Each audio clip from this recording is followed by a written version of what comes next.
Hi, I'm Maria. I'm a Stampin' Up! Demonstrator in Ontario, Canada, and today I want to do a tutorial to show you how to make this background in this card. And to do that, I'm going to need some vellum, some basic white cardstock, and a piece of adhesive sheet to adhere the two of these together. Now, to make the background, I'm going to use the vellum, and I'm going to place it on my silicone sheet to protect my work surface. And I'm going to need 4 different color of Stampin' Blends, and I'm using all of the new, well, almost all of the new in colors, which will be available for order any day now. Well, today is the 3rd, and they'll be available in another day or so. So fresh Freesia, soft Succulent, polished pink, and Pale Papaya. And to make this background, what I do is I apply the Stampin' Blends to the vellum, and then I apply alcohol. And alcohol that I use is 91%, and this is not the drinking alcohol, okay? You can get this in the drugstore. You can try using a lower percentage, but I find that 90% and over is the best. And I pour that in a little container that I've labeled and that has a lid. And to apply it, I use a little brush that I just got in the dollar store. Okay, so let's get going. And to apply the blends, I use the brush nib, and I just apply it in stroking motions till I cover the entire surface using all of the colors. Now I can add colors later if I want, and you can overlap the colors if you wish. There's no hard rules, just kind of put the colors where you would like them. And you know, no matter how you try, you cannot make 2 backgrounds look the same, even if you use the same colors. Polished pink, it's a bright color.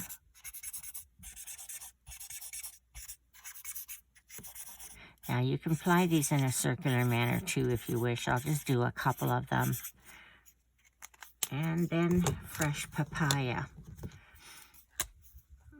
You can create room for these if you haven't left any room, because when a blend is applied over another color, it kind of pushes it out of the way, so you don't end up making a muddy color.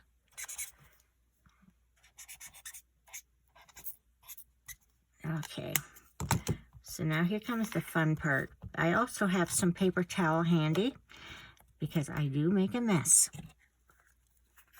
I'll get my alcohol. And do this in a room that's well ventilated. I'm in a small room for soundproofing, and I do smell the fumes. So you just take your alcohol and the brush and you dab it on, and you can already see. Can you see the magic happening already? Here, I'll see if I can get it a little closer for you. Whoops. You see the magic happening? Now, you don't want to flood the surface with alcohol. I like to use this dabbing motion. It gives a cobblestone effect, and I quite like that.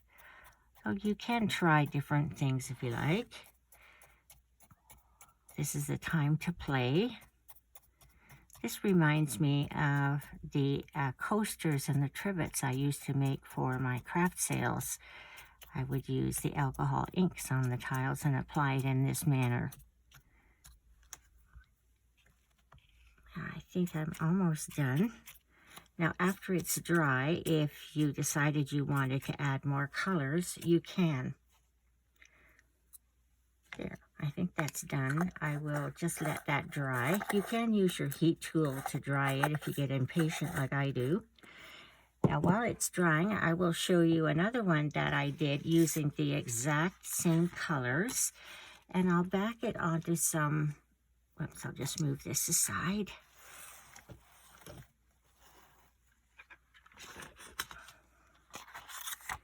That's exactly the same colors, but it's dried. Now you think, oh, that doesn't look Very good. Now you back it onto some basic white, and now look at the difference. Isn't that wow? Okay, now to adhere the two together, I'm using my adhesive sheets. And the adhesive sheets have little sections. You can peel it off in sections.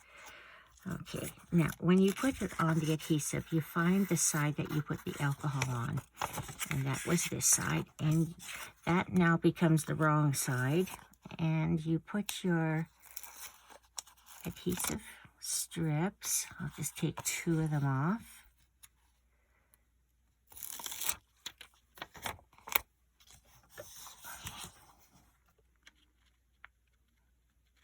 And they're never exactly the same size because I like to trim them afterwards.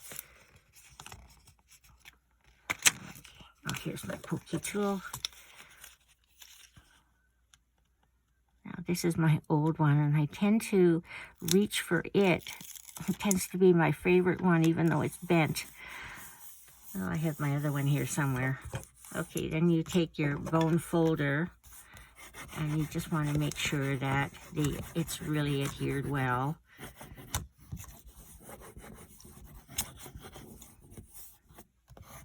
There. Okay, now you want to adhere it to the basic white, and you just lift off the layer. The adhesive is left on here.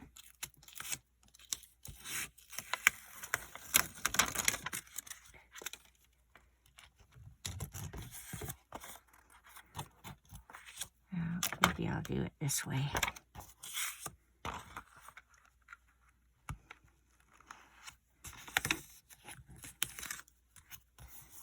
And again, I use my bone folder.